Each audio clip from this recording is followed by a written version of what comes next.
Hello students, this is Raj Yadav and welcome to Chalak study YouTube channel. तो इस video में हम लोग पेडागोजी का सेक्शन देखने वाले हैं। ठीक है, पेडागोजी का एक और टॉपिक लेकर के मैं आप लोगों के सामने हाजिर हुआ हूं और आज का जो टॉपिक है वो है इंक्लूसिव एजुकेशन, यानी कि समावेशी शिक्षा। ठीक है, तो ये जो है पेडागोजी का या फिर टीचिंग एप्टीट्यूड कह लीजिए, इसका एक मोस्ट इम्पोर्टेंट टॉपिक है, मोस्ट इम्पोर्टेंट पार्ट है। ठीक है, ये जो समावेशी शिक्षा है यानी कि इंक्लूसिव एजुकेशन है, वो आपके लगभग हर टीचिंग एग्ज़ाम्स के सिलेबस में वो शामिल होता है और इससे क्वेश्चन आते ही हैं। ठीक है, तो ये एक मोस्ट इम्पोर्टेंट टॉपिक है इंक्लूसिव एजुकेशन। तो आज के इस वीडियो में हम इसके बारे में पूरे इसके सारे एस्पेक्ट देखने वाले हैं, इसके सारे सब टॉपिक्स हम लोग देखने वाले हैं। जितने भी चीज़ें इसमें शामिल होती हैं, इसके हर तरह से इसको समझने का प्रयास हम लोग इस वीडियो में करने वाले हैं। ठीक है, तो चलिए वीडियो को स्टार्ट करते हैं। लेकिन उससे पहले अगर आप लोगों ने अभी तक इस चैनल को सब्सक्राइब नहीं किया है तो जल्दी से इस चैनल को सब्सक्राइब जरूर कर लें और उसके बगल में आपको एक बेल आइकन दिख जाएगा, उस पर क्लिक करके उसको ऑल पर सेट कर लें। ठीक है, तभी आपको इस चैनल से मिलने वाले सभी नोटिफिकेशन बिल्कुल समय पर मिल जाएंगे। जब भी इसमें वीडियो अपलोड होंगे आपको नोटिफिकेशन मिल जाएगा। चलिए स्टार्ट करते हैं। सबसे पहले हम लोग कुछ पॉइंट्स के जरिए समझ लेते हैं कि आखिर इंक्लूसिव एजुकेशन की आवश्यकता क्यों पड़ती है। इन पॉइंट्स को देखिए, उसके बाद हम स्टार्ट करते हैं अपना इंक्लूसिव एजुकेशन। सबसे पहले देखिए क्या लिखा हुआ है कि देश में सभी नागरिकों को समान अवसरों की गारंटी है। किसके अनुसार? ये है अकॉर्डिंग टू कॉन्स्टिट्यूशन। ठीक है, हमारे संविधान के अनुसार जो है देश के सभी नागरिकों को समान अवसर की गारंटी है। हर एक नागरिक को एक समान अवसर प्राप्त है संविधान के अनुसार। समाज में अनौपचारिक भेदभाव को सामान्यतः देखा गया है। ये भी सही है कि जो है कॉन्स्टिट्यूशन के हिसाब से सभी को समान अवसर प्राप्त है, उसके बावजूद भी किसी न किसी रूप में समाज में जो है भेदभाव को देखा गया है, इससे इनकार नहीं किया जा सकता। फिर व्यक्तियों पर उनके भिन्न होने, जैसे कि सामाजिक रूप से, आर्थिक रूप से, सांस्कृतिक, शारीरिक, बौद्धिक और व्यवहारिक रूप से कुछ भी अंतर होता है, उस हिसाब से उनमें विभिन्नताएं देखी गई हैं और इन्हीं आधार पर जो है कई तरह के समाज में प्रतिबंध लगा दिए जाते हैं। कोई गरीब है, कोई अमीर है, कोई पिछड़े वर्ग का है, कोई इस तरह से कुछ प्रतिबंध लगा दिए जाते हैं। आजकल तो ये कम हो गया है, फिर भी किसी न किसी रूप में देखने को मिली जाती है। फिर है कुछ बच्चों को शिक्षा के समान अवसर नहीं मिलते हैं। पता नहीं किसी न किसी कारण से जो है कुछ बच्चे जो है शिक्षा के लिए पीछे रह जाते हैं, उनको उचित रूप से शिक्षा नहीं मिल पाती, उनको समान अवसर नहीं मिल पाते हैं। ठीक है, तो इस तरह के कुछ टॉपिक्स को आप लोगों ने देखा जो कि समाज में व्याप्त चीज़ों को इस 4 टॉपिक्स में बताया गया है। अब आगे बढ़ते हैं। अब देखते हैं हम कॉन्सेप्ट ऑफ इंक्लूसिव एजुकेशन। ठीक है, तो हम लोग देखते हैं यहाँ पर समावेशी शिक्षा के बारे में। हाल ही में बनी शिक्षा योजनाएं और नीतियों ने ऐसी शिक्षा व्यवस्था का समर्थन किया है जो सभी बच्चों को समान अवसर प्रदान करती है। यही सिद्धांत जो है शिक्षा के क्षेत्र में समावेशी शिक्षा के नाम से प्रारंभ किया गया। कहने का ये मतलब है कि हाल में कुछ ऐसी योजनाएं बनी, ठीक है, ऐसी नीतियाँ बनी जो है वर्तमान चीज़ों को देखते हुए कुछ ऐसी नीतियाँ और कुछ ऐसे योजनाएं बने जो कि ऐसे शिक्षा व्यवस्था का समर्थन करता था जो सभी बच्चों को समान अवसर प्रदान करे, चाहे वो कोई पिछड़ा बच्चा हो, चाहे कोई दिव्यांग बच्चा हो, चाहे किसी भी तरह का एक बच्चा हो, उसको जो है एक समान अवसर, सभी को एक समान अवसर मिल सके। ठीक है, कोई किसी से आगे ना रहे, कोई किसी से पीछे ना रहे, और इसी को जो है समावेशी शिक्षा के नाम से प्रारंभ किया गया। एक योजना था ये। ठीक है, तो इसको जो है समावेशी शिक्षा के नाम से प्रारंभ किया गया था। अब देखिए यहाँ पर एक रविंद्रनाथ टैगोर का एक कथन दिया हुआ है। ठीक है, उसको देख लेते हैं क्या दिया हुआ है। उनका कहना है कि समस्या मतभेदों का सफाया करने की नहीं, बल्कि मतभेदों को बरकरार रखकर कैसे एकजुट हुआ जाए इसकी है। यानी उनका कहने का मतलब है कि समस्या इस बात की नहीं है कि मतभेदों का सफाया कैसे किया जाए। ठीक है, उनका कहना है कि मतभेद कभी पूरी तरह से समाप्त नहीं होते, सभी के मत एक जैसे बिल्कुल नहीं हो सकते, मत में जो है भेद होता ही है इतने बड़े देश में। तो समस्या मतभेदों का सफाया करने की नहीं है, बल्कि मतभेदों को बरकरार रखकर कैसे एकजुट हुआ जाए इसकी है। मतभेद रहेंगे और हमें उन्हीं मतभेदों को बरकरार रखते हुए एकजुट होना है। ठीक है, मतभेद गायब नहीं होंगे, मतभेद मिटेंगे नहीं, मतभेद तो रहेंगे ही, लेकिन उन्हीं मतभेदों के साथ हमें एकजुट होकर रहना है, इस बात की समस्या है। तो इस चीज़ को जो है रविंद्रनाथ टैगोर ने कहा हुआ है। आगे देखते हैं, समावेशी शिक्षा इसी से एक तरह से रिलेटेड है। तो समावेशी शिक्षा के लाभ देख लेते हैं। हम लोगों ने समझा कि समावेशी शिक्षा असल में किस वजह से स्टार्ट किया गया था। तो अब देखते हैं समावेशी शिक्षा के क्या लाभ हैं। समावेशी शिक्षा गरीबी और अपवर्जन के चक्र को तोड़ने में मदद कर सकती है, ठीक है। गरीबी यानी कि पॉवर्टी, ठीक है, और अपवर्जन, ठीक है। अपवर्जन क्या होता है? अपवर्जन का मतलब होता है जैसे इंक्लूसिव यानी कि समावेशी होता है, एकजुट होना, एक साथ, ठीक है। समावेशी का मतलब उसी का विपरीत होता है अपवर्जन, ठीक है, यानी कि एक्सक्लूसिव, इंक्लूसिव, एक्सक्लूसिव, ठीक है। सेकेंड है, यह बच्चों को उनके परिवारों और समुदायों के साथ रहने के लिए प्रोत्साहित करती है। तो जो समावेशी शिक्षा है यह बच्चों को उनके परिवारों और समुदायों के साथ रहने में प्रोत्साहित करती है, वो अपने समुदाय के साथ एकजुट होकर के रह सकें, इसके लिए प्रोत्साहित करती है। स्कूल का वातावरण सुधारती है, जिसका लाभ सभी विद्यार्थियों को मिलता है। इंक्लूसिव एजुकेशन से क्या होता है कि स्कूल का एक वातावरण बहुत अच्छा हो जाता है और सुधर जाता है। जब सभी बच्चे एक साथ मिलजुल कर रहते हैं तो स्कूल का वातावरण बहुत अच्छा हो जाता है। यह भेदभाव को मिटाती है जो हर समाज में बड़े पैमाने पर फैला है, यानी हर समाज में जो भेदभाव फैला हुआ है उसको ये मिटाने का काम करती है समावेशी शिक्षा। यह राष्ट्र के विकास के लिए सभी व्यक्तियों के समावेश को बढ़ावा देती है। राष्ट्र के विकास में सभी व्यक्ति अपना बराबर योगदान दे सकें, इस क्षेत्र में ये जो है बढ़ावा देता है। आगे देखते हैं, यहाँ पर इंग्लिश में कुछ है, ठीक है। ये जो समावेशी शिक्षा के लाभ है इसी को इंग्लिश में यहाँ पर दिया गया है। जो इंग्लिश मीडियम वाले स्टूडेंट हैं इसको देख सकते हैं। नेक्स्ट आते हैं विविधताओं की समझ, यानी कि अंडरस्टैंडिंग डाइवर्सिटी, ठीक है। तो विविधताओं की समझ देखते हैं, यानी किन किन तरह की विविधताएं आती हैं उनको हम समझने का प्रयास करते हैं। सबसे पहला है भाषाई विविधता। इसको आप सबको पता होगा, भाषाई विविधता असल में है क्या? भारत एक इतना बड़ा देश है, ठीक है, उसमें अलग अलग बहुत सारी स्टेट हैं और स्टेट वाइज भी लैंग्वेजेस हैं बहुत सारे, ठीक है। कई सारे लैंग्वेज में हिंदी बोला जाता है, माफ़ कीजिएगा, कई सारे स्टेट में जो है हिंदी बोला जाता है, लेकिन वो हिंदी भी कुछ अलग अलग प्रकार के होते हैं, ठीक है। जो बोलियों में उनकी भिन्नताएं पाई जाती हैं। इसके अलावा लैंग्वेजेस भी अलग अलग हैं, ठीक है। पश्चिम बंगाल में अलग भाषा बोली जाती है, उड़ीसा में अलग बोली जाती है, साउथ इंडिया जितने भी स्टेट हैं वहाँ अलग भाषाएँ बोली जाती हैं। तो ये जो लिंग्विस्टिक डाइवर्सिटी है वो भी जो है डाइवर्सिटी का एक प्रकार है, ठीक है। सेकेंड है जेंडर विविधता, इससे आप परिचित ही हैं। जेंडर विविधता क्या है, ठीक है। अलग अलग जेंडर में जो है सभी लोग डिवाइड हैं, जैसे कि कहने का मतलब मेल है, फीमेल है, इसके अलावा थर्ड जेंडर भी है। तो जेंडर से भी विविधता उत्पन्न होती है। आर्थिक विविधता, इकोनॉमिक डाइवर्सिटी क्या है, इसको भी आप जान ही रहे हैं कि कुछ लोग गरीब हैं, कुछ लोग मीडियम फैमिली के हैं, कुछ अमीर हैं, कुछ बहुत ज़्यादा अमीर हैं। इस तरह से आर्थिक विविधता है। सामाजिक सांस्कृतिक विविधता, चूँकि हमारा देश संस्कृतियों का देश है, अलग अलग तरह की संस्कृतियाँ पाई जाती हैं। सोशियो कल्चरल डाइवर्सिटी है, यहाँ पर कई तरह के अलग अलग संस्कृति से विकसित हुआ है हमारा देश। लास्ट है योग्यता निःशक्तता विविधता, यानी कि एबिलिटी रिलेटेड डाइवर्सिटी जो है, अलग अलग एबिलिटी वाले लोग रहते हैं यहाँ पर, ठीक है। कुछ लोगों की एबिलिटी कम है, कुछ लोग जो है डिसेबल्ड हैं, ठीक है, जिनको निःशक्त या दिव्यांग जैसे कि कहा जाता है।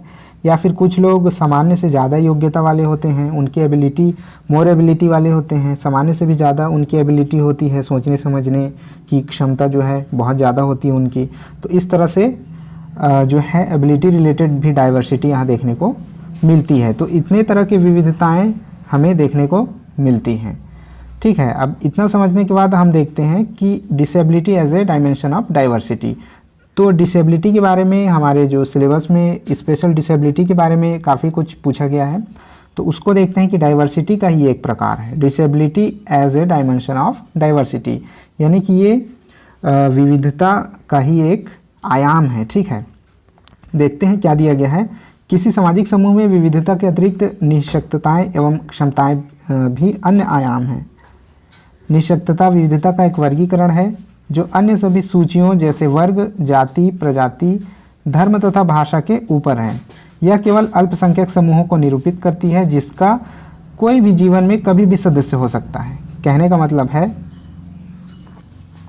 यहाँ पर दिया गया है कि किसी सामाजिक समूह में विविधता के अतिरिक्त निःशक्तताएं एवं क्षमताएं भी आयाम हैं। तो जो सामाजिक विविधता है उसी का एक प्रकार निःशक्तता भी है, डिसेबिलिटी उसी का एक प्रकार है। और जो है ये कई तरह के हो सकते हैं, जैसे कि वर्ग, जाति, प्रजाति, धर्म तथा भाषा से भी ऊपर हैं। ठीक है, जो निःशक्तताएं हैं वो किसी भी वर्ग के हो सकते हैं लोग, किसी भी जाति के, किसी भी प्रजाति, धर्म या फिर भाषा से हो सकते हैं। ठीक है, डिसेबिलिटी की कोई एक क्राइटेरिया नहीं है कि एक निश्चित वर्ग के लोग ही होंगे डिसेबल्ड, या फिर निश्चित जाति के लोग ही होंगे, या फिर प्रजाति या धर्म के लोग ही होंगे। कोई भी व्यक्ति डिसेबल्ड हो सकता है। यह केवल अल्पसंख्यक समूह को निरूपित करती है। यहाँ अल्पसंख्यक कहने का मतलब एक ऐसा माइनॉरिटी समूह हो जाता है वो डिसेबल्ड लोगों का, जिसका कोई भी जीवन में कभी भी सदस्य हो सकता है। कोई भी व्यक्ति कभी भी डिसेबल्ड हो सकता है। ठीक है, ऐसा कोई कंफर्म नहीं है कि आज एक व्यक्ति जो बहुत फिट है, जो हर तरह से नॉर्मल है, वो कल भी नॉर्मल रहेगा। मान लीजिए ऐसा ना हो किसी के साथ, लेकिन मान लीजिए कि आज कोई फिट व्यक्ति है, कल को उसका कोई एक्सीडेंट हो जाता है, कोई छोटा कोई बड़ा एक्सीडेंट हो जाता है जिसमें उसे अपना हाथ गंवाना पड़ सकता है, अपना एक पैर गंवाना पड़ सकता है, तो वो डिसेबल्ड हो जाएगा। कहने का मतलब दिव्यांग हो जाएगा। ठीक है, उसकी आंखें जा सकती है। तो इस तरह से आज एक व्यक्ति जो नॉर्मल है, जरूरी नहीं कि कल वो नॉर्मल ही रहेगा। ठीक है, इस तरह से डिसेबल्ड पीपल कोई भी हो सकता है, किसी भी जाति, धर्म, वर्ग से हो सकता है।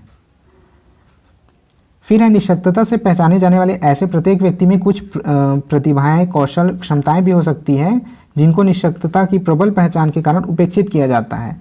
लोगों में जो निःशक्त लोग होते हैं उनमें कई तरह के प्रतिभाएं होती हैं। ठीक है, कई तरह के टैलेंट होते हैं, स्किल्स होते हैं, एबिलिटीज़ होती हैं। ठीक है, जिनको जो है नज़रअंदाज कर दिया जाता है। क्यों? क्योंकि वो डिसेबल्ड हैं, वो निःशक्त हैं, वो दिव्यांग हैं। इस वजह से उनके टैलेंट को नज़रअंदाज कर दिया जाता है। उनकी निःशक्तता उनके टैलेंट पर भारी पड़ जाती है। जैसे कि निःशक्त तथा अन्य गुणों से युक्त व्यक्तियों को उनके मुख्य धारा से भिन्न करते हैं। उनकी निःशक्तता उनकी बड़ी पहचान होती है, उनकी प्राथमिक पहचान संबंधी विशेषता को उपेक्षित करती है। यानी कि अगर उसमें कोई टैलेंट है, ठीक है, जैसे मैंने बताया कि उसके अंदर अगर कोई टैलेंट है तो उसकी निःशक्तता उसको दबा देती है। अगर हम जानते हैं कि सामने वाला डिसेबल्ड है, दिव्यांग है, तो अगर उसके अंदर कोई टैलेंट छुपा हुआ है तो हम उसको टैलेंटेड की नज़र से नहीं देखते हैं, हम उसको ये देखते हैं कि ये विकलांग है। तो उसका टैलेंट उसके विकलांगता के आगे दब जाती है। फिर है समावेशी शिक्षा की आवश्यकता और महत्व। समावेशी शिक्षा की आवश्यकता क्यों है और उसके क्या महत्व है, इसके बारे में हम देखते हैं। शोध कार्यों से पता चलता है कि समावेशी वातावरण में बच्चे शैक्षिक व सामाजिक रूप से बेहतर प्रदर्शन करते हैं। तो बहुत सारे रिसर्चेज में ये देखा गया है कि समावेशी वातावरण में, यानी कि जब बच्चों को एक साथ मिलाकर के पढ़ाया जाता है तो बच्चे जो है शैक्षिक व सामाजिक रूप से बेहतर प्रदर्शन करते हैं। ठीक है, वो अच्छी तरह से शिक्षा ग्रहण करते हैं और बहुत बेहतर ढंग से एक सामाजिक व्यक्ति के रूप में भी सामने आते हैं। समावेशन में डर कम करने और मैत्री विकसित करने की क्षमता होती है। जो समावेशन होता है, इंक्लूजन जो होता है, इंक्लूसिव एजुकेशन, उसमें मैत्री यानी कि दोस्ती की भावना जो है और डर को कम करने और दोस्ती की भावना को बढ़ाने की क्षमता होती है। साथियों के बीच आपसी सम्मान, समझ और करुणा बढ़ जाती है। जो आपस में जो छात्र होते हैं एक दूसरे को सम्मान की नज़र से देखते हैं, एक दूसरे को अच्छे से समझ पाते हैं और एक दूसरे को करुणा की दृष्टि से देखते हैं। समूह में सुरक्षित होने की भावना विकसित होती है। इससे समूह में वो सुरक्षित महसूस करते हैं। जब एक दूसरे से प्रेम जब बढ़ता है तो आपस में सुरक्षित महसूस करते हैं। विविधता में भी व्यक्तिगत क्षमता पर विश्वास होता है, यानी कि हर किसी का टैलेंट अलग अलग होता है, उसके बावजूद भी हर किसी को अपने ऊपर कॉन्फिडेंस होता है। ये होती है समावेशी शिक्षा की ताकत, समावेशी शिक्षा का महत्व, और इसी वजह से समावेशी शिक्षा जो है आवश्यक है। ठीक है, तो आगे नेक्स्ट पॉइंट देखते हैं कि एकीकृत शिक्षा एवं समावेशी शिक्षा, यानी कि इंटीग्रेटेड एंड इंक्लूसिव एजुकेशन। तो इंटीग्रेटेड एजुकेशन क्या होता है और इंक्लूसिव एजुकेशन, ये एक दूसरे से कैसे भिन्न है, इसके बारे में देखते हैं। एकीकृत शिक्षा एक शैक्षिक प्रोग्राम है। तो सबसे पहले एकीकृत शिक्षा यानी कि इंटीग्रेटेड एजुकेशन के बारे में देखते हैं कि एकीकृत शिक्षा क्या है। यह एक शैक्षिक प्रोग्राम है जो समान शिक्षा की तरह ही होती है, सामान्य, ठीक है, ये सामान्य एक नॉर्मल एजुकेशन की तरह ही होती है। लेकिन इसके अंतर्गत यह प्रावधान है कि अगर कोई अपंग बच्चा, अगर कोई डिसेबल्ड चाइल्ड है, ये अपंग की जगह आप दिव्यांग कर लीजिएगा, अगर कोई दिव्यांग बच्चा सामान्य बच्चों के साथ पढ़ना चाहता है तो वह उसके साथ पढ़ सकता है।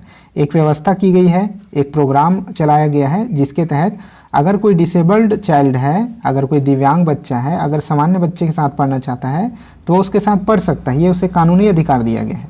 दूसरे शब्दों में एक ऐसी शिक्षा व्यवस्था जिसमें विशिष्ट बालकों को या फिर स्पेशल चाइल्ड जिसको कहते हैं, स्पेशल चाइल्ड्स को एक साथ शिक्षा प्रदान की जाती है सामान्य बालकों के साथ, नॉर्मल जो स्टूडेंट हैं उनके साथ। लेकिन इन विद्यालयों में प्रशासन ने पूर्व से पढ़ा रहे शिक्षकों को ही थोड़ी बहुत विशेष शिक्षा देकर प्रशिक्षण देकर विद्यालय में नामांकित अपंग छात्रों को सेवा देने को कहा गया है। यानी कि इन विद्यालयों में क्या होता है कि कोई स्पेशल टीचर अपॉइंट नहीं किए जाते हैं, बल्कि पहले से जो पढ़ा रहे हैं उन्हीं टीचर्स को थोड़ा बहुत प्रशिक्षण दे दिया जाता है और उन्हें जो डिसेबल्ड चाइल्ड हैं उनको पढ़ाने के लिए कहा जाता है। साथ ही कोई पाठ्यक्रम में कोई बदलाव नहीं किया जाता है और न ही स्कूल का निर्माण ऐसे किया जाता है कि जो डिसेबल्ड चाइल्ड हैं उनको अच्छे से अनुकूलन कर सके अपने स्कूल के साथ। परिणाम स्वरूप समूह के वातावरण में कुछ खास परिवर्तन न होने से अपंग बच्चों को विशेष लाभ नहीं मिल पाता है।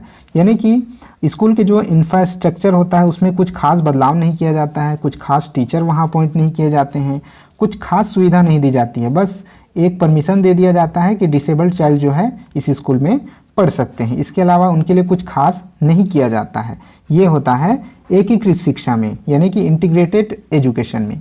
लेकिन समावेशी शिक्षा में, जैसे कि बताया मैंने, समावेशी शिक्षा में क्या होता है कि समावेशी शिक्षा में हर तरह से बच्चों को जो है फैसिलिटी अवेलेबल कराई जाती है। समावेशी शिक्षा में देखते हैं, थोड़ा सा अंतर को इसमें समझ लेते हैं, एकीकृत शिक्षा और समावेशी शिक्षा, यानी कि इंटीग्रेटेड और इंक्लूसिव एजुकेशन में। फर्स्ट है शिक्षक केंद्रित है। ये जो एकीकृत एजुकेशन है, इंटीग्रेटेड एजुकेशन है, वो शिक्षक केंद्रित है, यानी कि ये शिक्षक पर जो है टीचर सेंटर्ड है। यानी कि टीचर जो चाहे वो पढ़ा सकता है, बच्चों को टीचर के हिसाब से एडजस्ट करना पड़ता है। टीचर जो पढ़ाएगा बच्चों की जिम्मेदारी है कि उनको कैसे समझना है। यानी कि जो डिसेबल्ड चिल्ड्रेन हैं, डिसेबल्ड स्टूडेंट हैं, उनको समझना पड़ेगा कि टीचर क्या पढ़ा रहा है। लेकिन समावेशी शिक्षा में क्या होता है, वो छात्र केंद्रित है, वो स्टूडेंट सेंटर्ड है। स्टूडेंट को जो पढ़ना है, स्टूडेंट को जैसा समझ आएगा वैसे एक टीचर को पढ़ाना पड़ेगा। टीचर को ये पहले समझना पड़ेगा कि बच्चे को क्या सीखना है, कैसे सीखना है, वो टीचर की जिम्मेदारी है। वो टीचर उसको अपने हिसाब से नहीं समझा सकता, बल्कि बच्चे के हिसाब से समझाएगा। उसको जिस लैंग्वेज में समझ में आएगा, जिस तरह से समझ में आएगा, टीचर को उसके हिसाब से ढलना पड़ेगा। नेक्स्ट है मुख्य लक्ष्य केवल अपंग या विशेष बच्चों को सामान्य बच्चों के साथ पढ़ाने लिखाने की अनुमति प्रदान करने से है। इसका जो मेन एम है वो क्या है, जो एकीकृत शिक्षा है, इंटीग्रेटेड एजुकेशन है, उसका मेन एम क्या है, उसका मेन एम है सिर्फ जो है अनुमति प्रदान करना कि आप जो है नॉर्मल स्टूडेंट के साथ पढ़ सकते हैं। जितने भी डिसेबल्ड स्टूडेंट हैं वो नॉर्मल स्टूडेंट के साथ पढ़ सकते हैं। लेकिन समावेशी शिक्षा में क्या होता है, समावेशी शिक्षा में जो है पढ़ने लिखने की अनुमति के साथ साथ विशेष सुविधा मुहैया उपलब्ध कराने से है।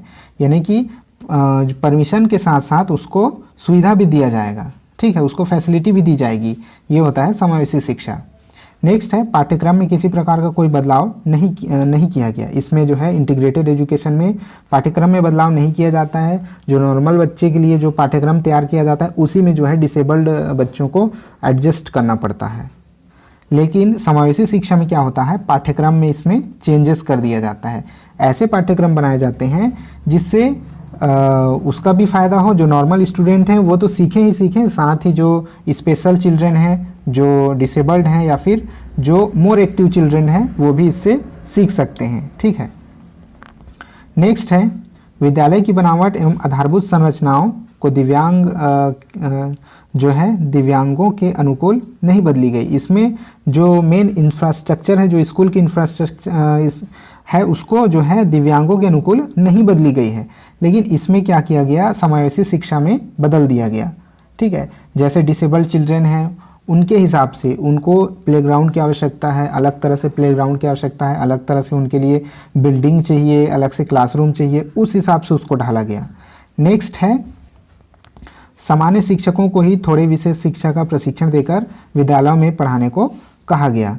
तो जो नॉर्मल टीचर्स हैं उन्हीं को थोड़े बहुत जो है प्रशिक्षण दे दिया गया और उन्हीं को पढ़ाने के लिए कह दिया गया। लेकिन समावेशी शिक्षा में ऐसा नहीं है, उसके लिए जो है विशेष शिक्षा की जो टीचर्स के लिए है विशेष शिक्षित टीचर्स का वहाँ अपॉइंटमेंट किया गया, ठीक है। विशेष शिक्षा प्राप्त प्रशिक्षित शिक्षकों की व्यवस्था वहाँ पर की गई। तो ये होता है एकीकृत शिक्षा और समावेशी शिक्षा में अंतर। तो आई होप आप इनके बीच जो है डिफरेंस है वो समझ गए होंगे। आगे बढ़ते हैं, समावेशी शिक्षा को प्रभावित करने वाले कारक। तो ऐसे कौन कौन से कारक हैं? फैक्टर्स अफेक्टिंग इंक्लूसिव एजुकेशन, ये हम लोग देख लेते हैं। फर्स्ट है विद्यार्थियों में विविधता, यानी कि डाइवर्सिटी इन लर्नर्स। तो विद्यार्थी अलग अलग तरह के होते हैं, आपको पता है, ठीक है। अलग अलग तरह के विद्यार्थी होते हैं, जैसे कि अलग अलग बैकग्राउंड से आए हुए, कोई गरीब है, कोई अमीर है, कोई पिछड़े वर्ग का है, कोई ऊंचे वर्ग का है, ठीक है, कोई अल्पसंख्यक है, कोई बहुसंख्यक है। अलग अलग तरह के विद्यार्थी जो होते हैं, कोई डिसेबल्ड है, कोई नॉर्मल है, कोई ज़्यादा क्षमता, ज़्यादा क्रिएटिव माइंड है। तो अलग अलग तरह के शिक्षार्थियों में विविधता, उनमें भी डाइवर्सिटी देखी जाती है। तो समावेशी शिक्षा को ये चीज़ें प्रभावित करती हैं। दूसरा है शिक्षकों की तैयारी। तो समावेशी शिक्षा को शिक्षकों की तैयारी भी प्रभावित करती है। टीचर्स प्रिपरेशन जो होता है कि किस तरह के टीचर उसके लिए तैयार किए गए हैं, यानी ऐसे बच्चों को पढ़ाने के लिए। जो समावेशी जो स्कूल होते हैं, ठीक है, इंक्लूसिव स्कूल जो होते हैं, वहाँ पर कैसे टीचर्स अपॉइंट किए गए हैं पढ़ाने के लिए, अच्छे ट्रेंड टीचर्स हैं या फिर नॉर्मल टीचर हैं, ये भी उसको प्रभावित करता है। नेक्स्ट है भौतिक सुविधाएं, ठीक है। भौतिक सुविधाएं जैसे कि वहाँ का भौगोलिक वातावरण कैसा है, स्कूल किस जगह पर है, वहाँ क्लासरूम कैसे हैं, ठीक है। तो इस तरह की चीज़ें भी समावेशी शिक्षा को प्रभावित करती हैं। नेक्स्ट है संसाधनों की उपलब्धि, वहाँ किस तरह के संसाधन उपलब्ध हैं उस स्कूल में, ठीक है। ठीक से जो है फर्नीचर वगैरह है कि नहीं, कुर्सी टेबल है या नहीं, क्लास अच्छे से है कि नहीं, है ना, बच्चों के लिए चौक है, बोर्ड है, प्लेग्राउंड है। तो संसाधन अच्छे तरह से हैं या नहीं उस स्कूल में, ये सभी चीज़ें भी समावेशी शिक्षा यानी कि इंक्लूसिव एजुकेशन को प्रभावित करती हैं। नेक्स्ट है मूल्यांकन व्यवस्था, यानी कि इवैल्यूएशन सिस्टम। तो उस स्कूल का इवैल्यूएशन सिस्टम कैसा है, क्या उसको ऐसे विद्यार्थियों के लिए भी बनाया गया है जो डिसेबल्ड हैं, जो पढ़ने में कमज़ोर हैं, या फिर जो ज़्यादा टैलेंटेड हैं, उनके लिए पूरा ऐसा होना चाहिए कि जो नॉर्मल स्टूडेंट को भी प्रभावित ना करे, उनके लिए भी लाभदायक हो, साथ ही ऐसे स्टूडेंट के भी लिए भी लाभदायक हो जो कि डिसेबल्ड हैं। तो ये सभी चीज़ें जो है समावेशी शिक्षा को प्रभावित करती हैं। नेक्स्ट है किनके लिए शिक्षा का समावेशन किया जाता है। अब देखते हैं कि ऐसे कौन से बच्चे हैं जिनके लिए इंक्लूसिव एजुकेशन को लागू किया गया है, इंक्लूसिव एजुकेशन का प्रोग्राम जो है लागू किया गया है। उनमें सबसे पहले आ जाते हैं दिव्यांग बच्चे, ठीक है, यानी कि चिल्ड्रेन विद डिसेबिलिटीज़, ठीक है। दिव्यांग बच्चे आ जाते हैं, जो दिव्यांग हैं, ठीक है, जो कोई ठीक से चल नहीं पाता होगा, कोई किसी के हाथ ठीक से काम नहीं करता होगा, जो दिमाग से थोड़ा कमज़ोर होगा, जिसको दिखाई नहीं देता होगा, जो बोल नहीं पाता होगा, तो इस तरह के बच्चे उसमें आ जाते हैं। फिर वंचित वातावरण से आए बच्चे, चिल्ड्रेन फ्रॉम डिसएडवांटेजेस इन्वायरमेंट। तो ऐसे बच्चे जो कि वंचित वातावरण से आते हों, ठीक है, जहाँ उनको पढ़ने लिखने के लिए अच्छे स्कूल उनके आसपास नहीं होते होंगे, उनके पास पैसे नहीं होते होंगे, वो थोड़े गरीब प्रकार के होंगे, इस तरह के बच्चे होते हैं, समावेशी शिक्षा उनके लिए किया जाता है। फिर बालिकाएं हैं, कई जगहों पर जो है सांस्कृतिक विभिन्नताओं या फिर अलग किसी भी वजह से कई जगहों पर बालिकाओं को पढ़ने से रोका जाता है, ठीक है, या तो स्कूल दूर होते हैं या फिर पैसे नहीं होते। अगर एक बेटा एक बेटी है तो बेटे को पढ़ाना पहले ज़्यादा ज़रूरी समझा जाता है, ठीक है। तो इन्हीं कारणों से जो है कई जगहों पर बालिकाओं को पढ़ने नहीं दिया जाता है, तो उनके लिए शिक्षा का समावेशन की आवश्यकता होती है। नेक्स्ट है प्रतिभाशाली और सृजनात्मक बच्चे। तो ऐसे बच्चे भी होते हैं जो बहुत प्रतिभाशाली होते हैं और सृजनात्मक होते हैं, यानी कि टैलेंटेड एंड क्रिएटिव चिल्ड्रेन जो होते हैं, तो उनके लिए भी शिक्षा के समावेशन की आवश्यकता होती है। ऐसे बच्चे जैसे एक नॉर्मल क्लास में बहुत जल्दी बोर हो जाते हैं। अगर एक नॉर्मल टीचर नॉर्मल बच्चों को पढ़ा रहा है तो प्रतिभाशाली जो बच्चे हैं, टैलेंटेड माइंड है, क्रिएटिव माइंड है, वो जल्दी बोर हो जाते हैं, ठीक है। और जल्दी बोर हो जाने की वजह से वो ठीक से पढ़ाई पर कॉन्सेंट्रेट नहीं कर पाते, क्योंकि उनका दिमाग बहुत क्रिएटिव होता है, बहुत तेज होता है, बहुत टैलेंटेड होते हैं। तो नॉर्मल पढ़ाई से वो जल्दी बोर हो जाते हैं और बोर होने की वजह से ही वो पढ़ नहीं पाते। तो उनके लिए समावेशन की आवश्यकता होती है, ऐसे समावेशन की आवश्यकता होती है जैसे कि टैलेंटेड बच्चे भी लाभ ले सकें। नेक्स्ट है कम उपलब्धि वाले बच्चे, ठीक है, लो अचीवर्स, जो कम उपलब्धि वाले बच्चे होते हैं उनके लिए आवश्यक है समावेशन, ठीक है। उसके अलावा है भौगोलिक बाधाओं वाले बच्चे और अल्पसंख्यक बच्चे। अल्पसंख्यक बच्चे जो समाज में जो माइनॉरिटी उससे आते हैं उस तरह के बच्चे हैं। इसके अलावा भौगोलिक बाधाओं वाले बच्चे हैं, यानी कि ऐसे बच्चे चिल्ड्रेन विथ ये जो है जियोग्राफिकल कंस्ट्रेंट्स, यानी कि जो भौगोलिक बाधा वाले बच्चे हैं, ठीक है, जिनके आसपास स्कूल्स नहीं हैं, जो पहाड़ी क्षेत्रों में रहते हैं, ऐसे दूर दराज के क्षेत्रों में रहते हैं, जो स्कूल न होने की वजह से या फिर वाहनों न होने की वजह से जो यातायात के साधन नहीं होते, उनकी वजह से पढ़ाई में असमर्थ हो जाते हैं, वो स्कूल जाने में असमर्थ होते हैं। इन सभी के लिए जो है शिक्षा की समावेशन की आवश्यकता है, ठीक है। तो आज के इस वीडियो में इतना ही है, ठीक है। ये वीडियो काफ़ी लंबा हो जाता अगर सभी टॉपिक्स को इसमें अगर कवर किया जाता। तो अभी भी कुछ टॉपिक बचे हुए हैं जो कि काफ़ी मोस्ट इम्पोर्टेंट टॉपिक हैं। तो इस वीडियो का जो है पार्ट 2 भी बनेगा, ठीक है। इस वीडियो को पार्ट 2 आएगा, इसके लिए आप चैनल पर बने रहें। और पहले ज़्यादा पढ़ लेने की वजह से दिमाग में भी बहुत ज़्यादा कैप्चर नहीं हो पाता है बहुत सारे स्टूडेंट का। तो आज के लिए इतना ही पढ़िए, ठीक है। इसके नेक्स्ट पार्ट में बाकी जो बचे हुए पॉइंट्स को नेक्स्ट पार्ट में बताया जाएगा, जो कि काफ़ी इंपॉर्टेंट है, ठीक है। आज हम लोगों ने बेसिक चीज़ें देखी, इंक्लूसिव एजुकेशन के बारे में बेसिक चीज़ें देखी है। इसके बाद जो मेन टॉपिक्स हैं उनको हम सेकेंड वीडियो में बताएंगे। ये दोनों वीडियो जो है आपके लिए बहुत इंपॉर्टेंट है, ये फर्स्ट वाला और जो सेकेंड आने वाला है वो, ठीक है। तो हो सकता है कल तक वो वीडियो आ जाएगा। तो चैनल पर बने रहें। अगर अभी तक इस चैनल को आप लोगों ने सब्सक्राइब नहीं किया है तो चैनल को सब्सक्राइब जरूर कर लें, ठीक है, तभी आपको जो है नोटिफिकेशन मिलेगा। तो इस वीडियो में इतना ही है, पार्ट 2 का वेट कीजिए, बहुत जल्दी आ जाएगा। और अलग अलग सब्जेक्ट्स के वीडियो तो अपलोड हो ही रहे हैं, ठीक है। तो चैनल पर बने रहिए। वीडियो पसंद आया होगा तो लाइक और शेयर ज़रूर कर दीजिएगा। तो इस वीडियो में इतना ही, मिलते हैं नेक्स्ट वीडियो में, तब तक के लिए जय हिंद।